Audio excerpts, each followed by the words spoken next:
What's up, everyone? We are back, best of 2020, and I am talking about cameras and lenses. Now, there's been a lot of best of 2020 videos for cameras and lenses out there in the market. Some have been more drunk than others. I'm completely sober for this one, folks. So, and that means my choices might be quite different than other people out there, but that's what this is all about. Anyway, I do want to thank all the brands who have been supportive of allowing us to test drive these cameras and lenses this past year. Having said that, these are my thoughts and my thoughts only. So let's get down to it.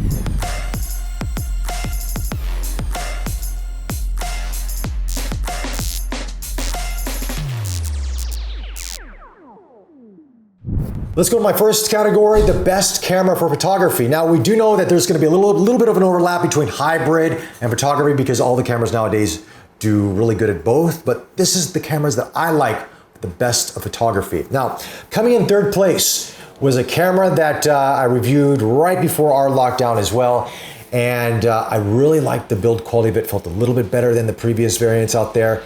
It's got now a flip out swivel display. It's got a really good image quality to it. It's fast, good autofocusing. It's the Fujifilm X-T4.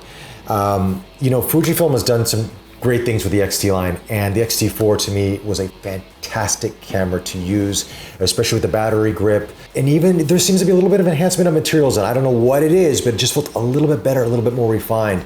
And I just like the image quality coming out of it. So X-T4 in third place. Coming in at second place is a camera that I just finished reviewing. You might have seen the video by the time that you're watching this. It is the Nikon Z7 II. Now, this was a pre-production camera at the time that I was reviewing it, but nonetheless, I've always liked the Z7 series. The sensor, the processor, the colors that come out of the Nikon cameras are fantastic. Now, with the dual X-Speed 6 processors into it, the autofocusing is much better. You get better buffer. You got more enhancements to this camera, and the ergonomics feel great, but it's the image quality that really stunned me, and the autofocusing has improved quite a bit. So, Z7 II comes in at second place for photography. The number one camera, best camera for photography in 2020, in my personal opinion, goes to the Canon R5. When I first got a hold of this camera, of course, you know, obviously the 8K recording and everything else, and in terms of the hybrid, we'll get into that in just a bit, but it was the 45 megapixel sensor, it was the dual pixel autofocus 2, it was, you know, the new processor to it. It was a very fast camera. But when I went out to shoot with this in terms of photography, from the animal eye tracking, which is game changing, it's an industry leading, I'm sorry Sony fans out there, but Canon's got you beat. This thing locks onto every animal's eye, no matter if it's a fish, a peacock, a lion, a tiger, a possum, just whatever it is, it locks onto the eye. It's fantastic. Even the eye tracking on humans is also really good. But this dual pixel autofocus 2 system just makes it takes the guesswork out of photography. And it just allows you to just go out and shoot your subject and get your job done and move on. And I did use the R6 variant to do a photo shoot that I did with Ambassador for Hugo Boss here recently. And I just love the fact that the autofocusing is fantastic. But the R5 files are really good. They do really well with noise control, especially with the higher megapixel full frame sensor, and just a good camera.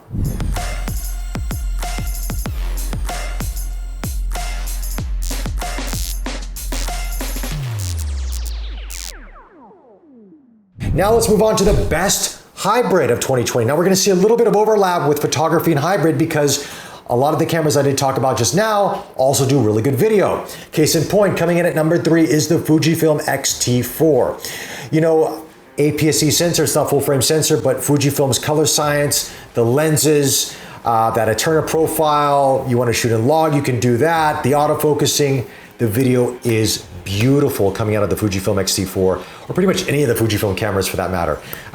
So I really liked it a lot. X-T4 comes in third place. Coming in at number 2 is the Canon R5 once again. 8K video recording, which nobody's going to probably use because it bogs down every computer system, including Mac Pros to some extent. That's why the M1 chip is very important, which we'll talk about in a future review. But also it does 4K 120. Of course, you got the dual pixel autofocus 2 for your video as well. Just the video is fantastic coming out of this. The files, the C-Log, it's all there for you. And I mean, obviously minus the overheating, which we all know is Canon sort of limiting it, so they don't want to impede on their C-series cameras. But with all these firmware updates coming, that's gonna alleviating some of those overheating issues. The Canon R5 is a beast of a camera for a hybrid. Okay, coming in at number 1. This should be a no-brainer. It's one of my favorite cameras of 2020 thus far, and it's the A7S III from Sony. This is a phenomenal camera for video. The tracking, second to none. It's just one touch, go. There's no fiddling with it. The revised menu system makes getting to your video settings much easier. The color science has been improved. There's no overheating. Battery life is good.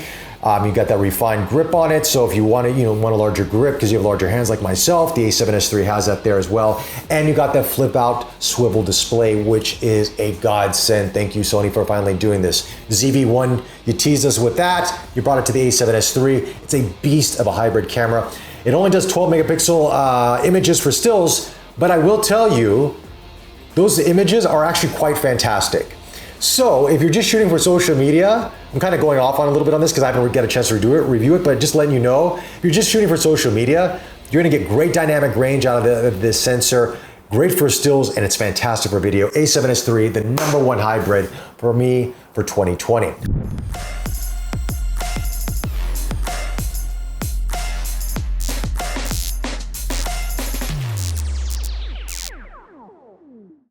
Let's move on to lenses. Lenses, because you gotta have good lenses to match the cameras, right? Okay, coming in at number 3. We've reviewed a number of this company's lenses, and they've always surprised, especially for the price point and how close they are to Sony's own lenses. That's right, Tamron. With the 7180 f2.8 lens of theirs, it is a beautiful lens. And the price point, it comes at much less than the 7200 G Master at f2.8. It's much lighter, doesn't have OSS inside the lens, but it is a fantastic lens to use. And I highly recommend it, especially for the price point. So that comes in at third place. Coming in at number 2. Number 2 and number 1 are really neck and neck on this. And whatever lens you choose out of these, depending on the system, because obviously they run on different systems, you're gonna be very happy. But there can only be one that can be number 2. So number 2 goes to Panasonic for the Lumix S Pro 7200 f2.8 lens. This is a fantastic telephoto zoom lens, okay, for the 7200 line. It's heavy, it's big, but every camera I've tested on, from the Leica SL2 to the S1R, the S1H, even the Sigma FP, it is a high performing lens, beautiful optics. Panasonic has knocked it out of the park with their S Pro line of lenses, and yeah, it's really, really good. And it's very close to number 1. Number 1 goes to Nikon with a Nikkor Z 7200 f2.8 VR lens. This is a stunning lens. Again, not a small lens for a 70-200, but it is beautiful. The image quality coming out of this, every person I know that has used this lens has either purchased it right away, or is trying to save up to buy it, or is trying to hawk a kidney out on eBay to get it. It is a stunning lens. Nikon has knocked it out of the park with the Z lenses, especially with the 70-200. It is, I mean, their F mount 70-200 was known to be one of the best out there. This has surpassed it. You have to try it out. If you're not a Nikon fan, I'm sorry, but if you are, guys already know. Anyway, that's number 1 for the best telephoto zoom lens for 2020.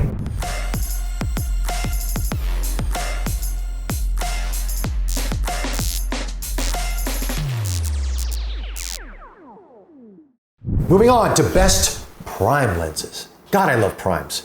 Primes are fantastic. Okay, coming in at number 3. It's gonna be very different from another video reviewing team out there who called it the worst lens of 2020. I call it one of my top 3 prime lenses, and this is the Fujifilm X-F50 f1. Now, I don't know what happened to them. I'm not gonna, that's their, maybe they got a bad copy, I have no idea. Maybe they were just drinking too much in their video, but this lens really surprised me. At f1, it was biting sharp right down the center. Great bokeh, great fall, great separation. It's a big lens for Fujifilm users out there, and it does require an ND filter because obviously you can use the electronic shutter in Fujifilm cameras, but even at f1, if you're gonna be shooting in bright daylight, you're going to need an ND filter. But if you have one, or if you're willing to purchase one, you will be well rewarded with beautiful bokeh, very fast autofocusing. It's a sharp lens. Again, it's on the bigger side for Fujifilm users out there. But hey, bigger lens, much better glass, fantastic image quality. Fujifilm, you guys nailed it with this 50 f1. You come in third place. Okay, coming in at second place was a lens I just tried recently. And it's part of the I series of lenses from Sigma. It's kind of a subcategory from the contemporary lineup. It's sort of a combination of contemporary in terms of design and art in terms of optical quality, but they're calling it the I series, is the 65 f2 DGDN. This lens is bitingly sharp, and it has a beautiful bokeh, beautiful separation, very fast autofocus. It's got one of the best designs of any Sigma lens I've seen thus far.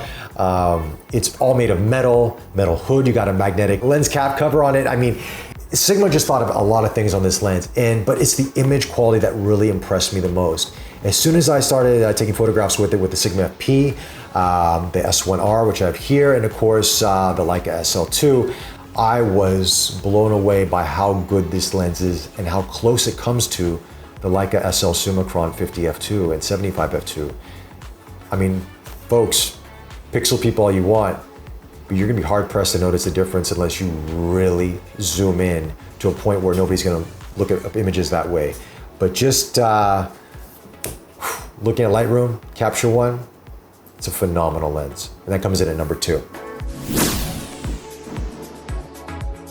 Coming in number 1 is a lens that I had the honor of testing as a pre-production lens. It should be available at the time of this video or shortly thereafter, but it is coming because it's already been announced.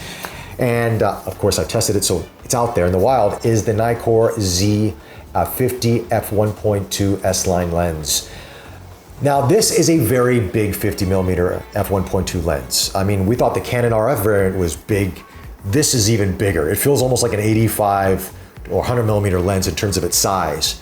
But the image quality coming out of it is stunning. At f1.2, circular bokeh, beautiful background separation from your subject. It's sharp where you want it to be. It's sharp in the corners, it's sharp in the center. I mean, you'll see if you have already watched the video by now, you've seen my review on it.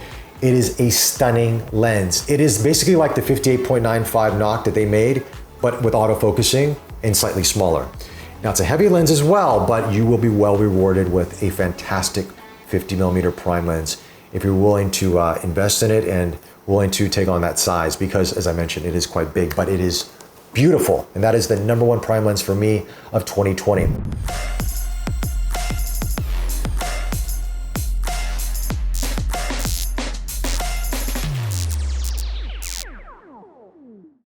Moving on to the final category in this best of 2020 for cameras and lenses, the best design camera. Because you know, you gotta have some camera bling out there.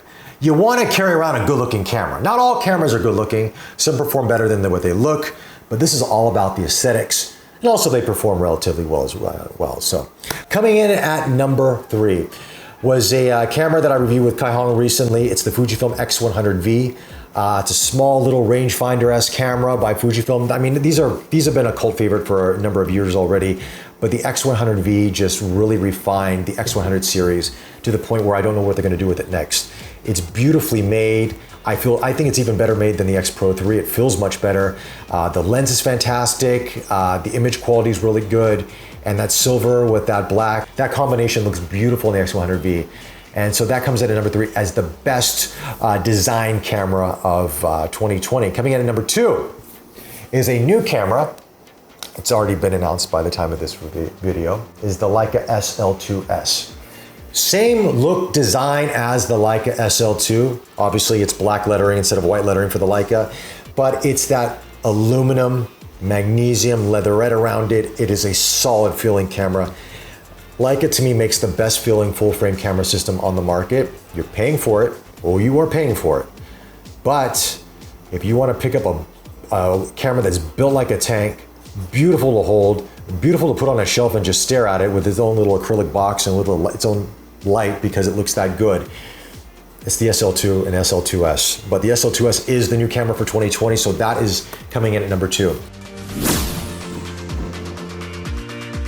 And coming in at number 1 will be a camera that I will be getting in my hands for a full review on this channel, because after months of emailing and scouring the region, I finally got a chance to get a hold of it from Hasselblad. Is the 907 X50C. This is a beautiful homage to the V series camera system out there. Of course, it's very small, it's black and it's chrome. It looks like a 500 series camera in a way. You get a digital back you can remove, put it onto your old cameras. You got the flip up display, you can have an external grip on it or a viewfinder, but it is a beautiful camera. Everyone has seen it on the images, on Instagram, on the website. It's stunning. There's nothing else better looking than this on the market right now. And yeah, so you know, we're just gonna show you beauty rules of this camera right now, because no matter what angle you look at it, it is a stunning camera to see. And that is the best design camera, I believe, in 2020. Anyway, these are my thoughts on the best cameras and lenses of 2020. Let me know your thoughts in the comment section below. Do you agree with me? Do you disagree with me? Or do you have any other options that I may have missed? Love to hear from you on this. Anyway, follow us on Facebook, subscribe to us on YouTube. Be safe out there, like this video, and we'll chat to you soon. Take care.